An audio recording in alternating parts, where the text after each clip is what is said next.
kami Yesus Kristus. Kami naikkan doa ini. Yang percaya sama-sama katakan amin. Silakan duduk saudara sekalian. Senang bisa beribadah bersama dengan saudara sekalian. Hari ini tema yang diberikan kepada kita untuk kita renungkan yaitu tentang kekayaan sejati dimulai dari pikiran. Mari kita bersama-sama kita membuka satu bagian firman Tuhan dari 2 Korintus pasal yang ke-8 ayat yang ke-1 hingga ayat yang ke-9. 2 Korintus pasal 8 ayat 1 sampai 9. Demikian firman Tuhan. Saudara-saudara, kami hendak memberitahukan kepada kamu tentang kasih karunia yang dianugerahkan kepada jemaat-jemaat di Makedonia. Selagi dicobai dengan berat dalam berbagai penderitaan, sukacita mereka meluap. Dan meskipun mereka sangat miskin, namun mereka kaya dalam kemurahan. Aku bersaksi bahwa mereka telah memberikan menurut kemampuan mereka, bahkan melampaui kemampuan mereka. Dengan kerelaan sendiri mereka meminta dan mendesak kepada kami, supaya mereka juga beroleh kasih karunia untuk mengambil bagian dalam pelayanan kepada orang-orang kudus. Mereka memberikan lebih banyak daripada yang kami harapkan. Mereka memberikan diri mereka, pertama-tama kepada Allah, kemudian oleh karena kehendak Allah juga kepada kami. Sebab itu kami mendesak kepada Titus supaya ia mengunjungi kamu dan menyelesaikan pelayanan kasih itu sebagaimana ia telah memulainya. Maka sekarang sama seperti kamu kaya dalam segala sesuatu, dalam iman, dalam perkataan, dalam pengetahuan, dalam kesungguhan untuk membantu dan dalam kasihmu terhadap kami, demikianlah juga hendaknya kamu kaya dalam pelayanan kasih ini. Aku mengatakan hal itu bukan sebagai perintah, melainkan dengan menunjukkan usaha orang-orang lain untuk membantu, aku mau menguji keikhlasan kasih kamu. Kamu telah mengenal kasih karunia Tuhan kita Yesus Kristus, bahwa ia yang oleh karena kamu menjadi miskin, sekalipun ia kaya, supaya kamu menjadi kaya oleh karena kemiskinannya. Sampai sedemikian pembacaan firman Tuhan. Yang berbahagia mereka yang bukan hanya mendengar, melainkan juga melakukannya dalam kehidupan sehari-hari. Nah saudara, sebelum saya menguraikan bagian firman Tuhan ini, saya ingin bertanya dulu kepada saudara sekalian ya. Jika hari ini Tuhan menjadikanmu kaya dalam sekejap, menurut Anda berapakah angka di rekening yang cukup yang bisa membuat Anda berkata cukup sudah, aku sudah kaya dan bahagia sekarang. Nah saya mau tanya dulu sama singer kita yang keren yang baju biru. Pak, kira-kira kalau Tuhan mau jadikan kaya, berapa angka di rekening yang Bapak rasa cukup dan mengatakan udah cukup dah Tuhan, sekarang saya sudah kaya. Berapa Pak maunya? Wah ya, apa yang Bapak sebut terjadilah sesuai dengan imanmu Pak nanti. Berapa Pak kira-kira Pak? Susah sebut ya Pak ya. Oke lah Pak, karena Bapak kurang senior. Pak kalau yang lebih senior Pak, gimana Pak? Susuk kira-kira kalau Tuhan jadikan kaya berapa angka yang cukup? Cukup pakai ya, cukup pakai dah pokoknya ya. Nah saudara sekalian, ini pertanyaan yang sulit untuk kita jawab. Harus kita akui semua kita kalau saya tanya itu pasti akan sulit untuk menentukan angkanya. Kenapa saudara sekalian? Karena di dalam kehidupan kita ada satu masalah yang sering kali terjadi yang disebut sebagai hedonic treadmill. Apa itu hedonic treadmill? Saudara, hedonic treadmill itu adalah begini saudara sekalian ya. Semakin banyak yang engkau dan saya punya, maka akan semakin tinggi standar cukup yang selalu akan kita bangun dalam pikiran kita. Maksudnya begini saudara sekalian ya. Kalau tadi saya tanya berapa kira-kira uang yang kita anggap cukup, saudara mungkin bisa menjawab 5 miliar misal begitu ya. Nah saudara sekalian, di dalam hedonic treadmill ini nanti satu waktu sudah punya uang 5 miliar. 5 miliar rasanya gak cukup. Kita akan mengatakan lagi 6 miliar lah Tuhan, 1 M lagi. Nanti Tuhan kasih 1 miliar lagi jadi 6 M, saudara akan merasa gak cukup dan mungkin akan berkata 10 lah Tuhan baru cukup. Nanti sudah dikasih 10, rasa cukupnya akan meningkat lagi, gak cukup kalau 10. Kelihatannya 20 itu yang baru cukup dan terus seperti itu yang akan terjadi. Dengan demikian saudara sekalian, kita akan selalu menjadi orang-orang yang berlari di atas treadmill keinginan kita, yang membuat kita tidak pernah sampai ke tujuan untuk berpikir bahwa kita telah menjadi kaya. Ini yang namanya hedonic treadmill. Tetapi hari ini saudara sekalian, firman Tuhan ingin mengajarkan kepada kita sebuah prinsip fundamental untuk kita renungkan tentang kekayaan sejati. Yaitu bahwa kekayaan sejati tidak ditentukan oleh jumlah harta, melainkan ditentukan oleh pola pikir. Saudara kaya atau miskin itu tergantung apa yang ada di sini.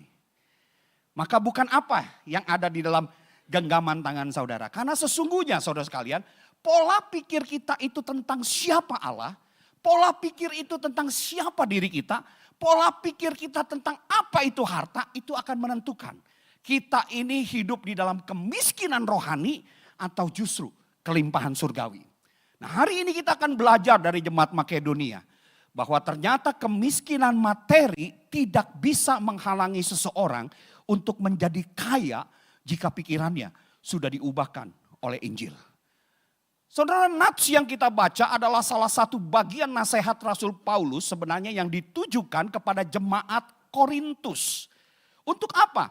Jemaat Korintus itu ditegur oleh Paulus tentang pelayanan mereka yang mereka tujukan sebenarnya untuk membantu jemaat-jemaat Tuhan di Yerusalem yang sedang mengalami bencana kelaparan dan kesulitan ekonomi yang begitu parah karena faktor penganiayaan yang mereka alami. Maka bagi Paulus, saudara sekalian, ini adalah sebuah proyek yang sangat besar. Kenapa? Karena ini bukan hanya sekedar berbicara tentang masalah mengumpulkan dana. Ini bukan berbicara saudara sekalian tentang sekedar amal. Tetapi saudara, ini adalah sebuah proyek besar untuk menunjukkan kesatuan tubuh Kristus dan membangun hubungan kasih antara orang-orang Kristen yang berasal dari kalangan non-Yahudi juga kepada orang-orang Kristen yang berasal dari kalangan Yahudi. Saudara, ini proyek besar. Maka itu Paulus keliling.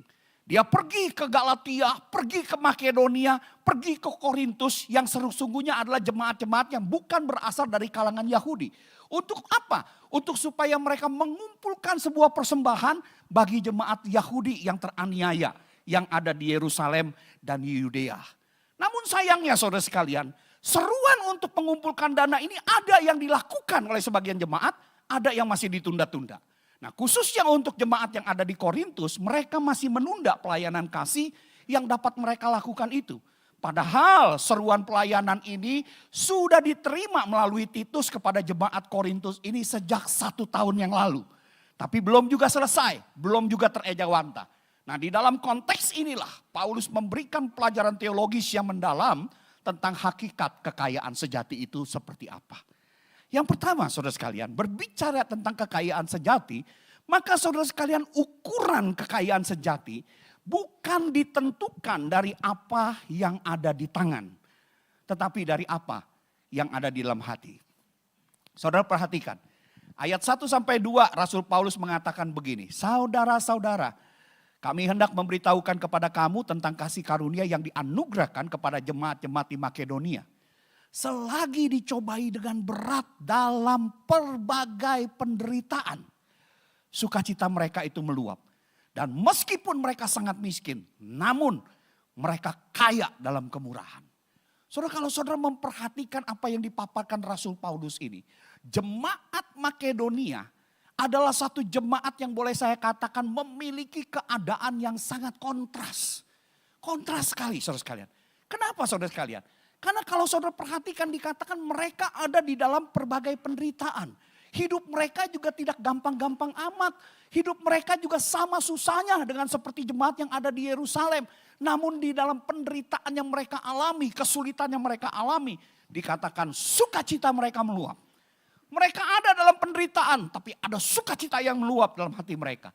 Bahkan saudara sekalian dikatakan juga mereka ada dalam kondisi bukan mereka itu orang-orang kaya. Mereka itu dikatakan mereka itu sangat miskin.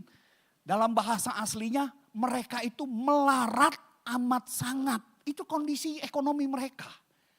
Jadi mereka memang miskin beneran. Dan mereka itu melarat amat sangat. Namun di dalam kemiskinan yang amat sangat dikatakan bahwa mereka kaya di dalam kemurahan mereka. Nah saudara, ini satu kondisi yang sangat kontras. Maka itu saudara sekalian ternyata kemiskinan material yang ada di dalam diri jemaat Makedonia justru melahirkan kekayaan kemurahan di dalam tindakan kasih mereka. Mereka tidak menunggu-nunggu waktu. Bahkan dikatakan mereka bukan hanya menjadi jemaat yang tergerak oleh betapa susahnya saudara mereka di Yerusalem. Namun mereka segera menjadi jemaat juga yang bergerak untuk melakukan tindakan kasih. Bahkan kalau saudara melihat di dalam ayat yang ketiga, Rasul Paulus mengatakan mereka itu memberi dengan penuh pengorbanan. Memberikan bukan hanya menurut kemampuan mereka, bahkan melampaui kemampuan mereka. Saudara sekalian, ini luar biasa. Manusia kadang-kadang saudara sekalian untuk memberi sesuai dengan kemampuan aja, itu sulitnya luar biasa. Karena apa? Bahkan banyak orang terkadang ketika memberi yang mereka pikirkan adalah apa imbal baliknya buat saya. Saudara, itu prinsip hati manusia. Makanya kalau di situ dikatakan mereka bukan hanya memberi sesuai dengan kemampuan mereka, tapi melampaui kemampuan mereka. Wow, ini satu pemberian yang dahsyat. Di dalam kemiskinan bisa ada kekayaan yang luar biasa. Bahkan kalau saudara lihat ayat yang keempat, di situ dikatakan mereka memberi itu dengan penuh kerelaan. Bukan karena terpaksa. Karena bukan Paulus loh yang meminta-minta. Dalam kondisi miskin ini sebenarnya jemaat Makedonia, Paulus sebenarnya ingin berkata, sudahlah dalam kondisi seperti kamu gak usahlah terlalu banyak ikut-ikut hal ini. Tetapi saudara sekalian ketika Paulus datang dikatakan di situ ayat 4, mereka meminta kepada kami supaya beroleh kasih karunia untuk berbagian dalam pelayanan tersebut. Jadi mereka yang minta. Bahkan ayat keempat saudara sekalian di situ dikatakan lagi mereka mendesak. Mereka mendesak kepada kami supaya beroleh kasih karunia untuk berbagian dalam pelayanan tersebut. Jadi kalau saudara perhatikan ayat 3, ayat 4, saudara sini sesuatu yang sangat kontradiktif. Biasanya saudara sekalian, orang miskin itu meminta dan mendesak untuk menerima bantuan. Biasanya. Tetapi saudara sekalian, jemaat Makedonia yang melarat amat sangat ini justru meminta dan mendesak Paulus agar diizinkan untuk memberi bantuan. Luar biasa saudara sekalian ya. Ketika saya melihat begini saya berpikir ini apa rahasianya. Kok orang yang sangat miskin tapi bisa kaya dalam kemurahan. Saudara saya melihat ayat 1 saudara sekalian. Di situ menyatakan satu kunci pertamanya. Yaitu dikatakan saudara-saudara kami hendak memberitahukan kepada kamu tentang kasih karunia yang dianugerahkan kepada jemaat Makedonia. Jadi saudara sekalian kemampuan seseorang untuk menjadi kaya dalam kemurahan sekalipun ia ada dalam kemiskinan. Itu dikatakan sebagai kasih karunia Allah yang bekerja di dalam diri seseorang. Jadi kemampuan untuk memberi itu sesungguhnya adalah anugerah. Bukan kekuatan manusia. Apalagi untuk memberi melampaui kemampuan. Karena apa? Kasih karunia Tuhan itu selalu berpikir terbalik dengan cara pikir dunia. Saudara, dunia selalu berpikir bicara tentang kekayaan sejati itu adalah tentang apa yang bisa kita simpan. Tetapi saudara sekalian, kerajaan Allah mendefinisikannya sebagai apa yang bisa kita salurkan. Makanya saudara sekalian inilah kasih karunia yang kadang-kadang saudara secara prinsip surgawi itu sangat bertolak belakang dengan prinsip duniawi. Bahkan saudara sekalian kalau saudara melihat ayat yang kelima. Di situ kita bisa melihat kenapa sampai kasih karunia Allah bisa bekerja luar biasa. Di tengah-tengah jemaat yang miskin tapi mereka bisa kaya dalam kemurahan.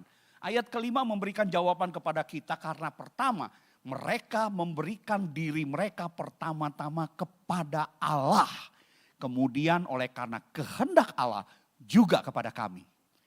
Jadi saudara sekalian membuat mereka bisa kaya dalam kemurahan itu adalah membuat mereka bisa ada kasih karunia Allah yang bekerja di tengah mereka. Itu karena mereka memberikan diri mereka itu kepada Allah. Makanya masalah memberi itu bukan soal ada atau tidaknya uang. Bukan soal itu. Tapi soal ada atau tidaknya penyerahan diri kita kepada Allah. Itu yang jadi masalah kita saudara. Saudara, jemaat Makedonia menemukan kekayaan sejati di tengah kemiskinan karena pikiran dan hati mereka terlebih dahulu diserahkan kepada Allah. Jadi sebelum mereka memberikan uang mereka kepada Rasul Paulus untuk bisa dibawa membantu jemaat yang ada di Yerusalem. Sebelum mereka memberikan itu semua, awalnya mereka berikan diri mereka kepada Allah. Sehingga ketika diri mereka diberikan kepada Allah, tangan mereka pun bergerak untuk memberi kepada mereka yang kekurangan yang ada di Yerusalem.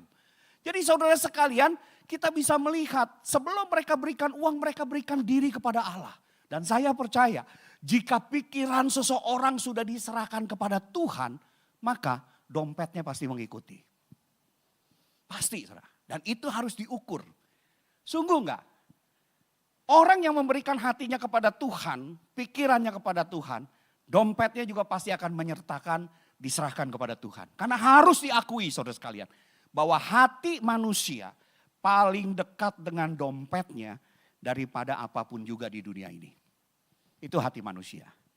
Dan jika pikiran seseorang itu sudah diserahkan kepada Tuhan, maka ia tidak akan lagi berpikir sebagai pemilik dari apa yang ada di genggamannya.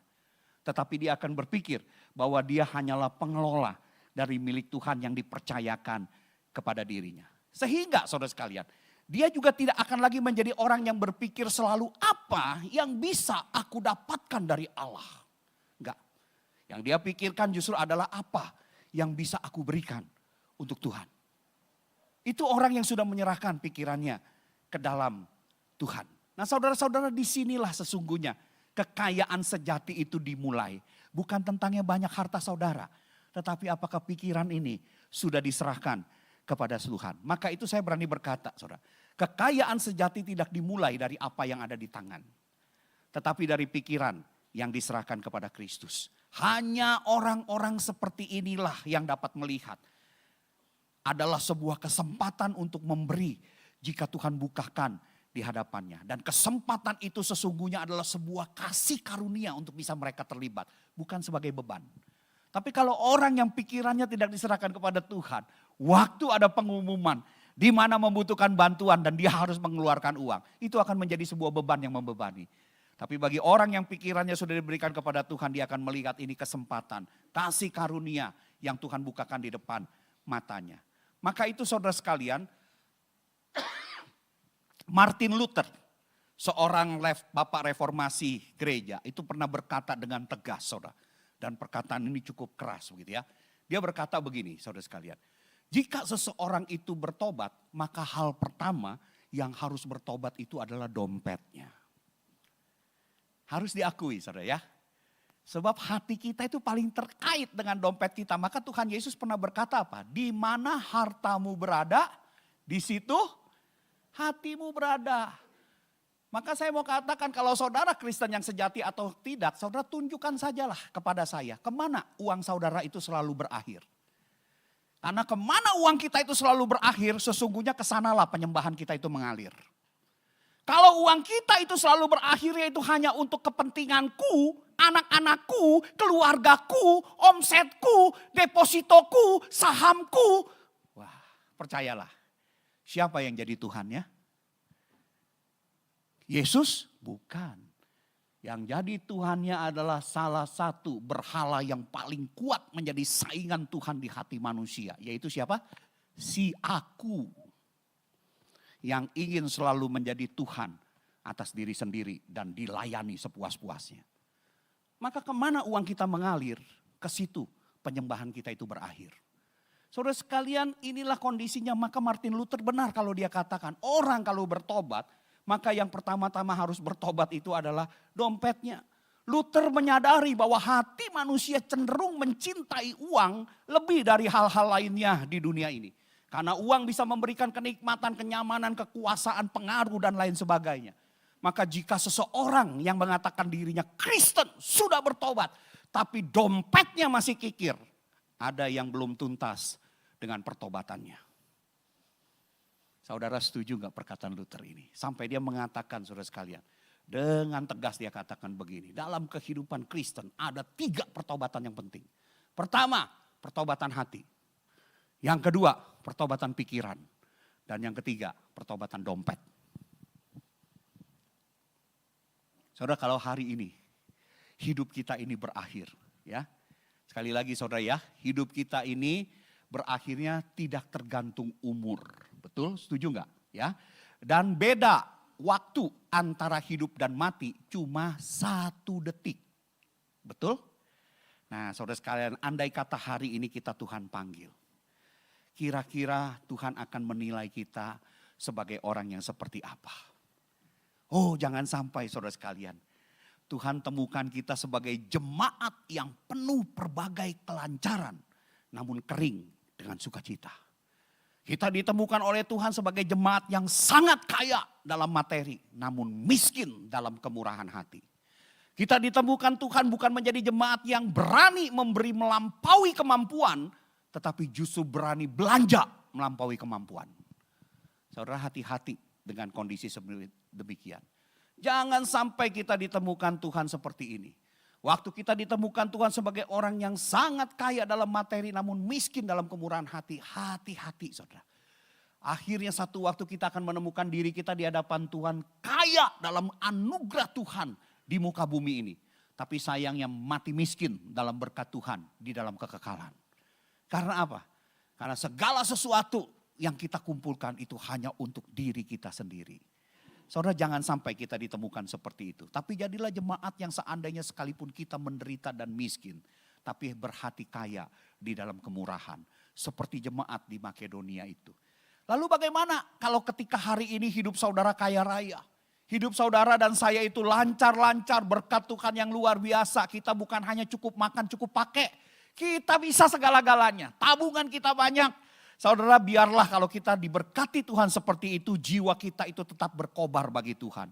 Jiwa kita itu tetap rindu menjadi pelayan Tuhan yang semakin berdampak luas bagi dunia milik Tuhan ini dengan apa yang kita miliki. Saudara, gunakan. Saudara, saya mau katakan saudara, uang dan harta itu seperti tangan. Kalau saudara tidak gunakan akan menjadi busuk dan harus diamputasi. Itu uang kita, itu kekayaan kita. Maka itu gunakan dengan bijaksana kalau Tuhan memberkati kita. Sebab semua milik kita di dunia ini tidak dapat kita bawa mati. Dan juga tidak dapat dipakai sebagai alat tawar-menawar bagi kehidupan kita atau nyawa kita. Sekaya apapun saudara gak bisa deal-dealan dengan Tuhan. Tuhan, lihat dong, jangan cepat-cepat bawa saya. Lihat, harta saya itu ada 10 T itu. Nggak bisa deal-dealan, mau 10 T, mau 100 T juga Tuhan bilang selesai, angkat gitu loh. Terus apa yang terjadi dengan harta kita? Kita akan tinggalkan. Nah, tinggal kemudian di dalam kekekalan saudara sekali kita akan ditemukan Tuhan sebagai orang yang seperti apa. Maka itu saudara sekalian saya setuju dengan sebuah nasihat yang mengatakan begini. Jika Tuhan memberkati keuanganmu, jangan tingkatkan standar hidupmu. Melainkan standar memberimu. Inilah jalan mengubah nilai nominal menjadi nilai makna dalam hidup imanmu. Jadi apa yang kita genggam saudara sekalian itu punya dua nilai. Yang pertama disebut sebagai nilai nominal.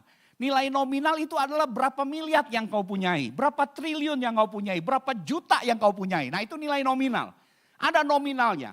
Nah nilai nominal saudara sekalian adalah berapa banyak milik yang dapat kita kumpulkan bagi diri kita demi untuk kesenangan diri kita. Ini hanya akan menjadi nilai nominal. Waktu kita tidak gunakan, ini akan tetap jadi angka nilai nominal yang kita tidak bisa bawa ke sorga. Tetapi saudara sekalian ketika nilai nominal ini kita bisa gunakan untuk kesenangan Tuhan, maka nilai nominal ini menjadi nilai makna yang memiliki makna kekal. Yaitu adalah berapa banyak milik yang dapat engkau salurkan melalui dirimu untuk kesenangan Tuhanmu. Waktu apa yang kita genggam ini kita bisa gunakan bagi kesenangan Tuhan, itu akan menjadi sesuatu yang bermakna. Nilai nominal satu waktu harus engkau tinggalkan di bumi ini. Namun nilai makna yang berkenan di hati Tuhan akan menyertaimu hingga kepada kekekalan. Saudara, saat penghakiman nanti Tuhan tidak akan tanya berapa banyak yang dapat engkau miliki dalam hidupmu. Melainkan berapa banyak dan untuk apa engkau gunakan milik Tuhan yang dipercayakan kepada dirimu. Ubah saudara sekalian. Jangan sampai hidup kaya oleh anugerah, mati miskin dalam berkat Tuhan di kekekalan. Saudara, ubah. Saudara, kadang-kadang apa yang kita berikan hari ini kita belum bisa lihat dampaknya. Bahkan dunia mungkin tidak tahu apa yang kita kerjakan dengan pemberian kita. Tapi coba saudara pernah bayangkan gak? Saudara, kalau satu waktu dengan apa yang kita berikan tiba-tiba kita sudah mati. Kita berjalan di sorga. Samping kita kiri kanan itu ada lautan kristal. Jalan kita penuh dengan emas. Waktu kita sedang jalan-jalan tiba-tiba ada anak muda yang datang kepada kita. Dan berkata kepada kita, Koko kenal gak sama saya? Enggak tuh. Ya Koko gak kenal sama saya. Tapi karena saya sudah lebih dulu di sini saya sudah tanya Tuhan. Kenapa saya bisa ada di sini? Tahu gak kok? Saya bisa ada di sini karena persembahan Koko untuk sebuah ladang misi. Koko memberikan persembahan bagi seorang hamba Tuhan yang diutus ke pedalaman. Saya ini anak pedalaman. Lewat hamba Tuhan itu saya dengar Injil. Dan saya percaya Yesus. Itulah yang menyebabkan saya ada di sini sekarang. Terima kasih kok buat persembahan Koko. Saudara bisa bahagia kan kalau kita seperti itu? Nah saudara sekali, itu yang namanya mengubah nilai nominal menjadi nilai makna. Maka hari ini saudara sekalian, kalau Tuhan memberkati kita, biarlah kita semakin kaya dalam kemurahan. Yang kedua saudara sekalian, Paulus juga mengajarkan kepada kita bahwa kemurahan hati adalah bukti bertumbuhnya kekayaan sejati jiwa Kristus di dalam jiwa kita. Kalau saudara melihat ayat yang ke-7, di situ Paulus mengatakan, maka sekarang sama seperti kamu kaya dalam segala sesuatu, dalam iman, dalam perkataan, dalam pengetahuan, dalam kesungguhan untuk membantu dan dalam kasihmu terhadap kami, demikian juga hendaknya kamu kaya dalam pelayanan kasih ini. Saudara, Paulus mendiagnosa bahwa ternyata saudara sekalian ada ketidakseimbangan dalam kehidupan jemaat Korintus.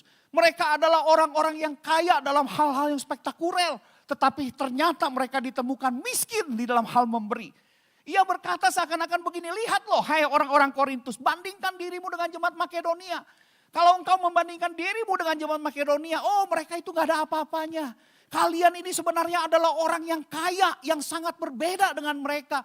Karena kalian kaya dalam iman, kaya dalam pengetahuan, kaya dalam karunia berkata-kata dan lain sebagainya. Tetapi sayangnya ada satu area di mana engkau miskin, yaitu dalam pelayanan kasih atau dalam hal memberi. Padahal saudara sekalian, proyek pengumpulan dana ini itu sudah diperintahkan lewat Titus untuk dilakukan sejak 1 tahun yang lalu. Tapi tidak kunjung selesai karena mungkin masih ada salah pikir di dalam cara berpikir mereka. Mereka mungkin masih berpikir nanti dulu deh, kami ini belum siap. Nah sekarang kan seringkali kita berpikir begitu ya, kalau mau memberi nanti dulu lah, sekarang belum siap ya, tapi nanti dulu. Jadi sama seperti orang kalau mau kurus, kayak saya begitu, diet itu katanya harus dimulai dengan mengatakan hari ini saya diet gitu ya. Kalau kita mengatakan besok saya diet, nggak kurus-kurus, saudara percaya deh ya. Ya, itu yang terjadi. Banyak orang pikir gitu, aduh belum bisa memberi, nanti dulu deh kami belum siap. Atau ada yang belum mengatakan mungkin nanti dulu deh belum cukup kaya untuk memberi. Saudara pertanyaannya kata cukup itu semana saudara. Tadi saya sudah katakan kita selalu berlari di atas apa? Hedonic treadmill. Nggak pernah ada kata cukup saudara. Seorang itu hidupnya baru bisa berkelimpahan kalau saudara punya takaran cukup itu. Oh cukup segini, begitu lebih baru berlimpah. Tapi kalau saudara nggak punya takaran cukup, kapan itu cukup? Atau ada orang yang mungkin berpikir begini, nanti dulu deh kalau kita memberi seperti itu untungnya buat kita apa? Nah manusia kan selalu begitu ya. Kalau ingin memberi kadang-kadang memberi pun demi untuk mendapatkan bagi dirinya. Nah tetapi saudara sekalian saya mau katakan, mentalitas berkelimpahan sering kali terhambat bukan oleh keterbatasan materi. Bukan itu pembatasnya. Melainkan oleh dominasi rasa takut di dalam pola pikir kita. Kita takut memberi karena kita takut habis apa yang kita genggam itu.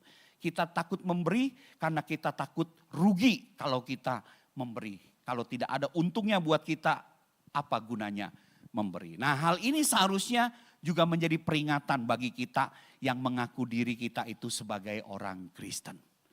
Saudara sebagai orang Kristen dari zaman ke zaman, kenapa kekristenan itu bisa berkembang? Kalau saudara membaca sejarah gereja, kekristenan itu bisa besar saudara sekalian. Karena apa? Karena kemurahan hati. Kemurahan hati orang-orang Kristen itulah yang membuat kekristenan besar. Waktu itu saudara sekalian di dalam kesulitan yang luar biasa saudara sekalian. Zaman masa Romawi belum menjadi Kristen saudara sekalian. Banyak orang-orang yang ketika keluarganya itu menderita, keluarganya itu susah, terserang sakit penyakit itu dilepasin di hutan. Biar mati dengan sendirinya dan jangan menjadi beban. Tetapi orang-orang Kristen dengan kemurahan hati mereka sekalipun mereka menderita, menampung orang-orang seperti itu, memberi mereka makan. Nah kemurahan hati inilah yang kemudian menaklukkan Romawi menjadi negara Kristen. Bukan dengan kekuatan pedang. Saudara itu kemurahan hati. Maka itu kalau sebagai orang Kristen hati kita itu kikir dan kita miskin dalam kemurahan.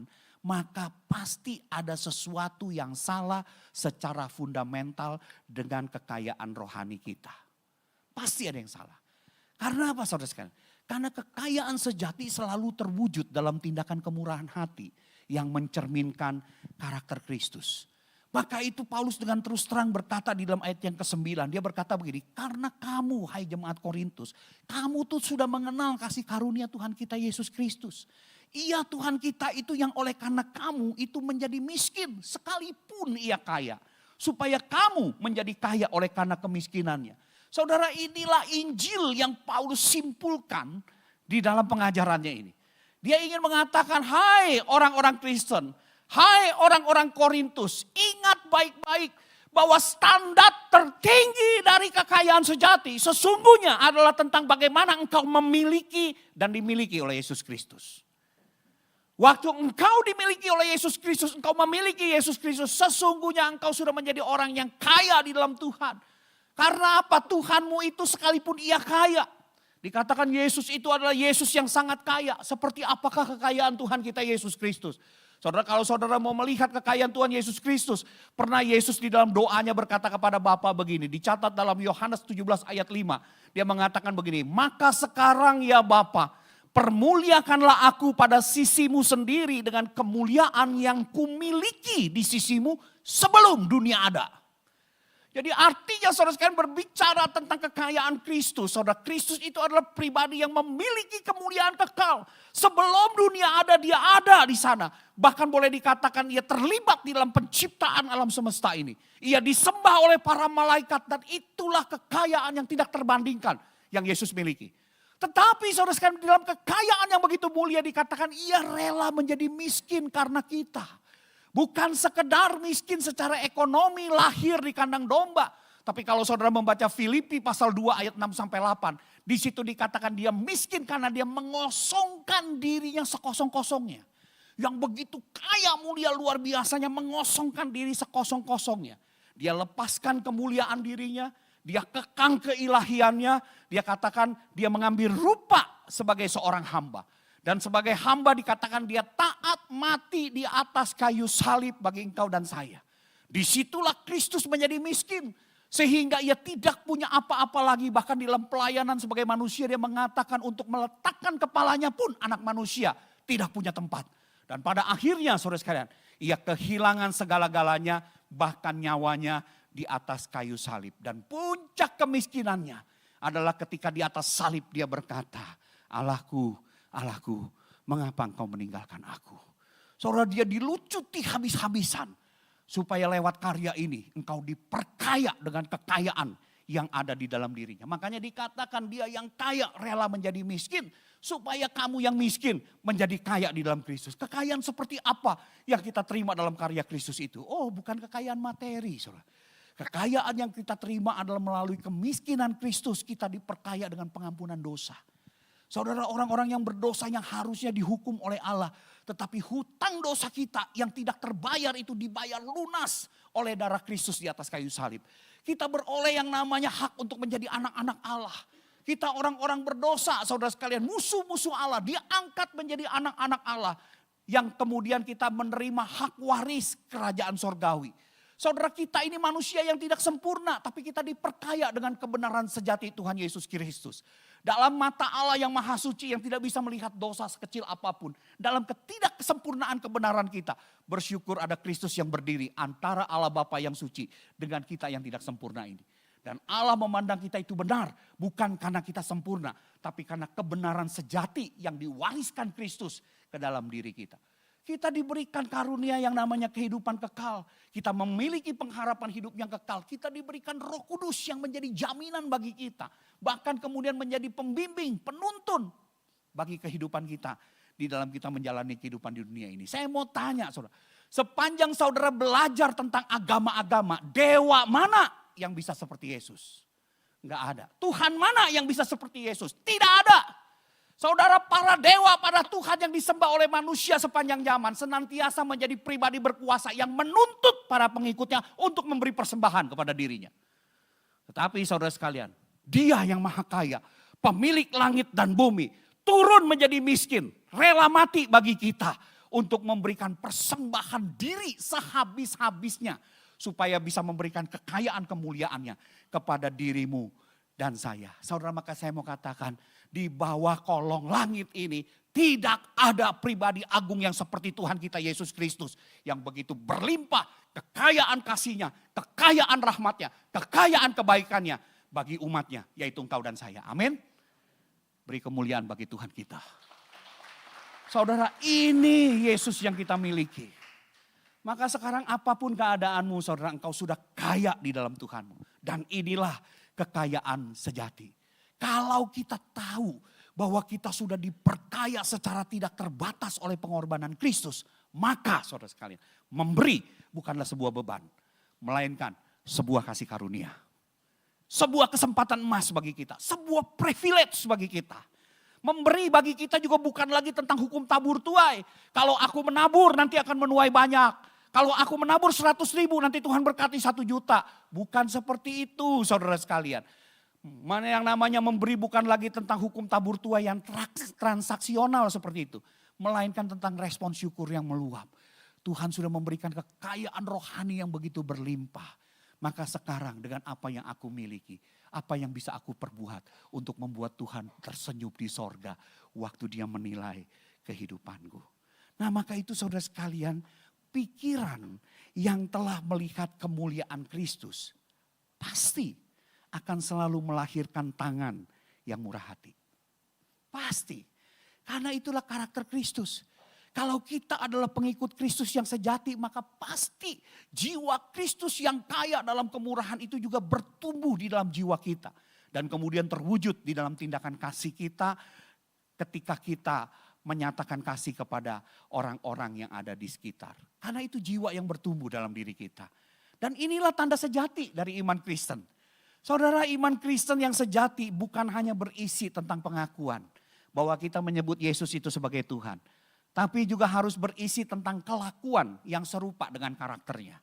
Yang rela menjadi miskin sekalipun ia kaya. Supaya kita yang miskin ini menjadi kaya oleh karena kemiskinannya. Saudara, itu karakter Tuhan kita. Dan saya mau katakan berdasarkan kriteria inilah penghakiman di dalam kumpulan orang-orang yang mengaku Kristen akan dilaksanakan pada saat penghakiman terakhir. Yaitu ketika Kristus itu datang yang kedua kali sebagai raja di atas segala raja. Dia pernah mengatakan begini, pada hari-hari terakhir aku akan membelah manusia itu menjadi 2. Ada yang disebut domba, yaitu orang-orang yang disebut ada di sebelah kanannya. Dan ada yang disebut kambing. Saudara sekalian, kepada para domba, sang raja yang akan datang itu berkata begini, mari masuklah dalam kebahagiaan Tuhanmu. Kenapa? Karena ketika aku lapar kamu memberi aku makan.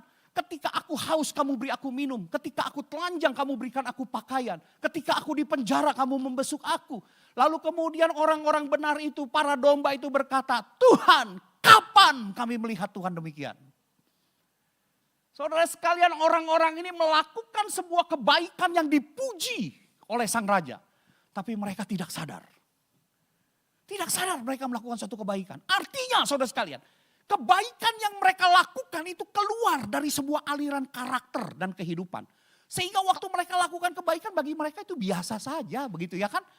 Maka ketika dipuji dia katakan, Tuhan, kapan kami lihat Tuhan lapar, haus, telanjang dan di penjara.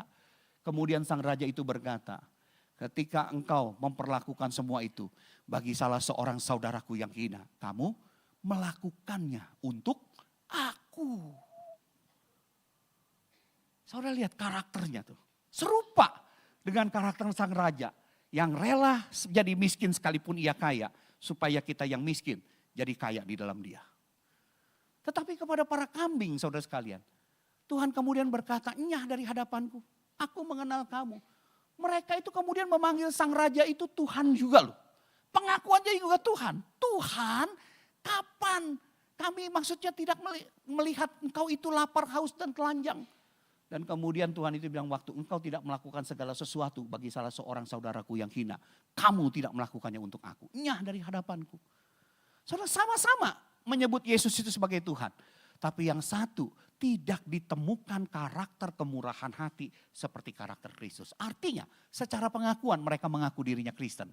Tapi secara kelakuan mereka bukanlah orang yang kaya di dalam Kristus.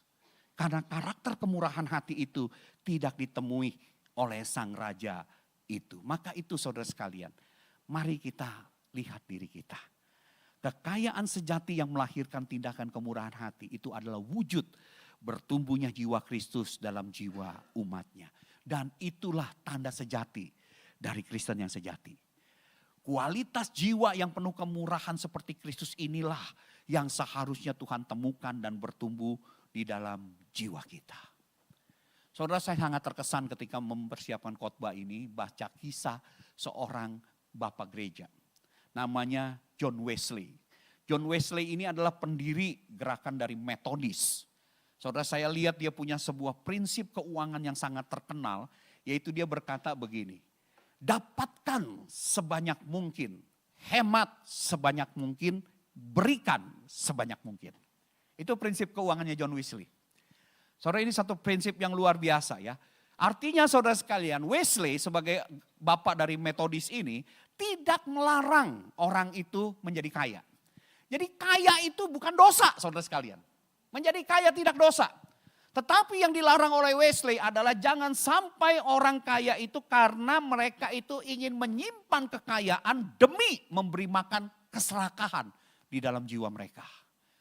Nah, orang seringkali saudara sekalian yang tadi orang hidup di atas hedonic treadmill itu karena seringkali ingin memberi makan keserakahan di dalam jiwa mereka masing-masing.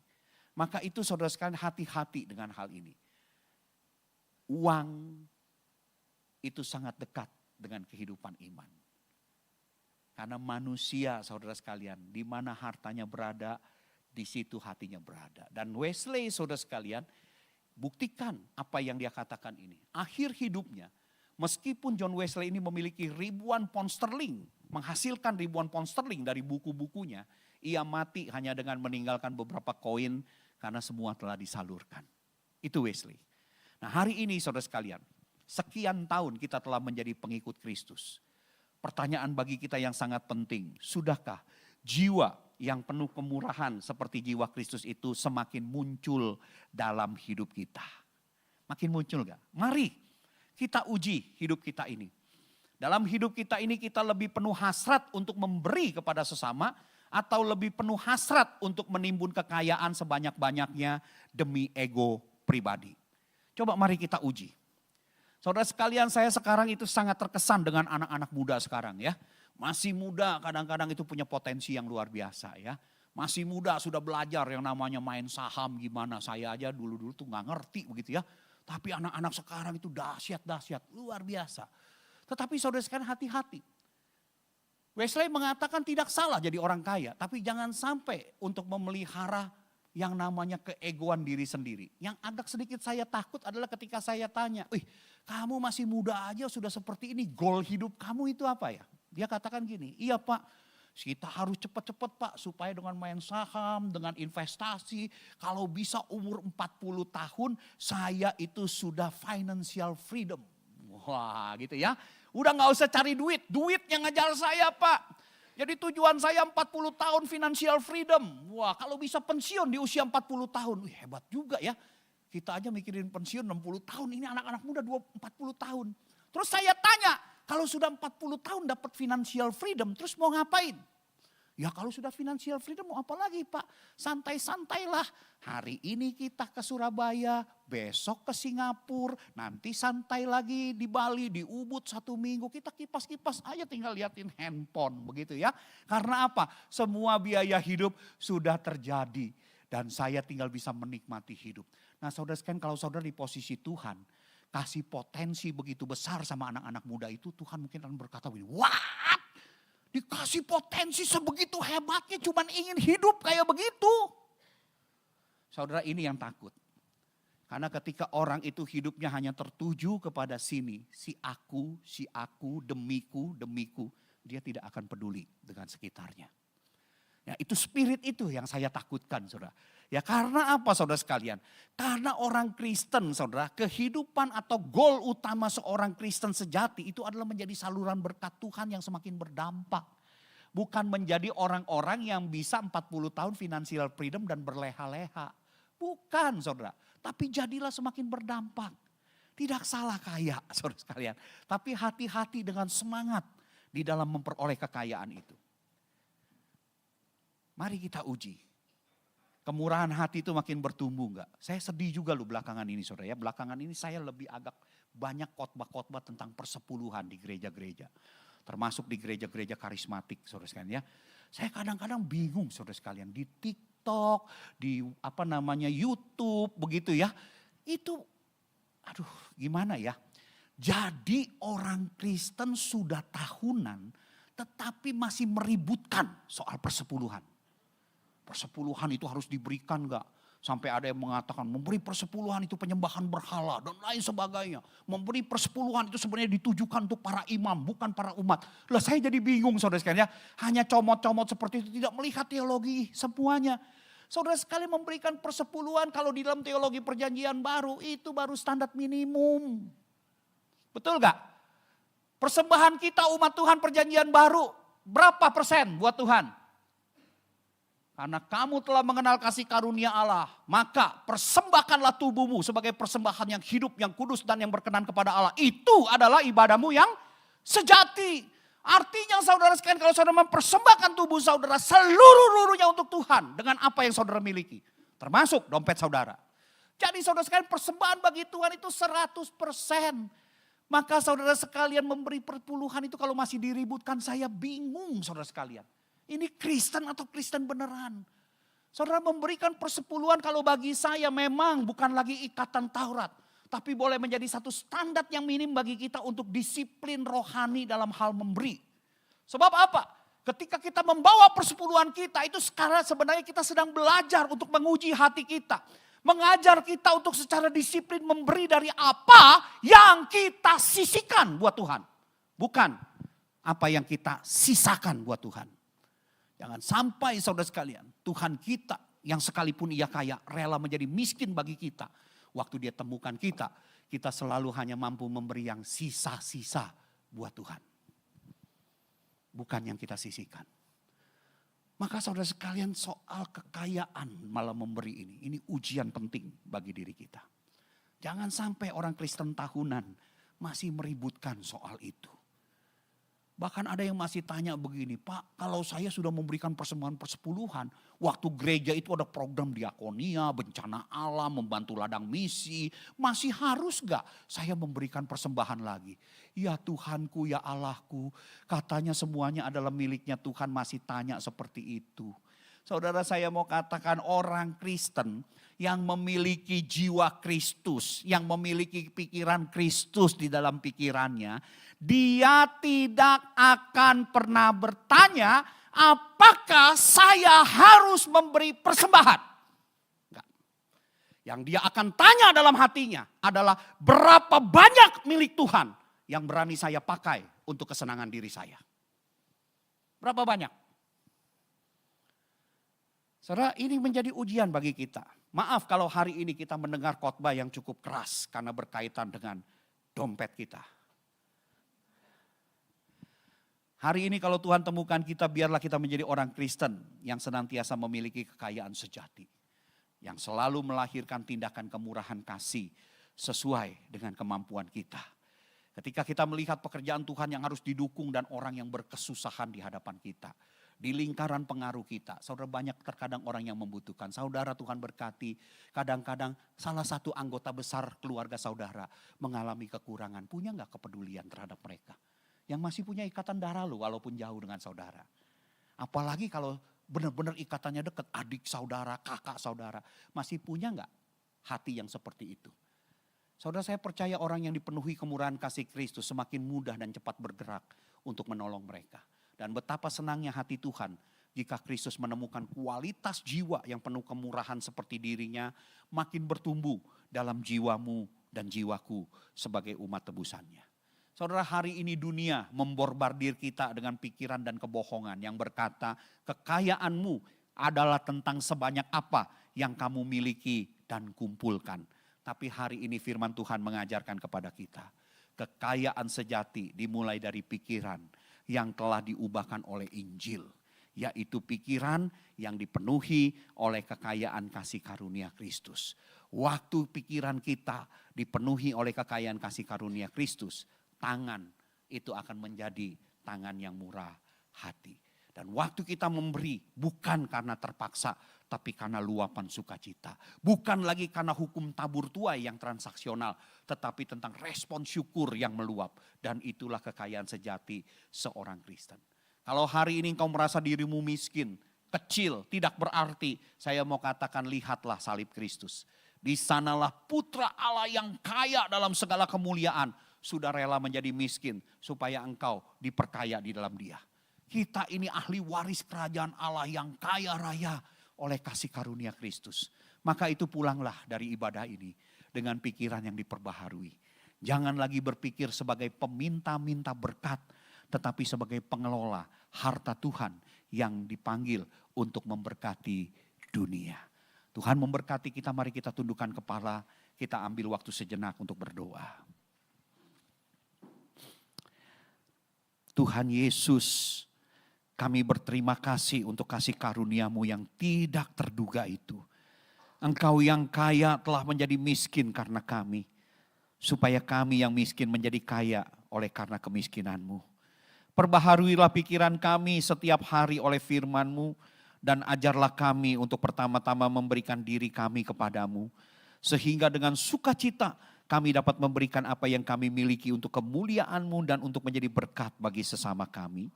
Jadikan kami pribadi-pribadi yang kaya dalam kemurahan, karena kami telah menerima kemurahan yang begitu besar dari diri-Mu sendiri. Di dalam nama Tuhan Yesus Kristus, Juru Selamat kami yang kaya dalam kasih karunia, kami berdoa. Amin.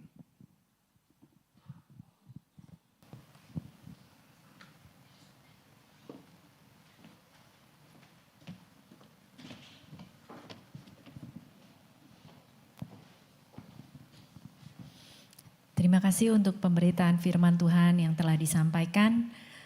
Sebentar kita akan memberikan persembahan syukur kita yang diiringi oleh ibu-ibu wanita dari Komisi Wanita GKI Gading Serpong. Di persembahan ini kita akan diuji sesuai dengan firman Tuhan yang tadi kita dengar ya. Mari kita memberi dengan sukacita dan mari kita menjadi pengelola yang berhikmat.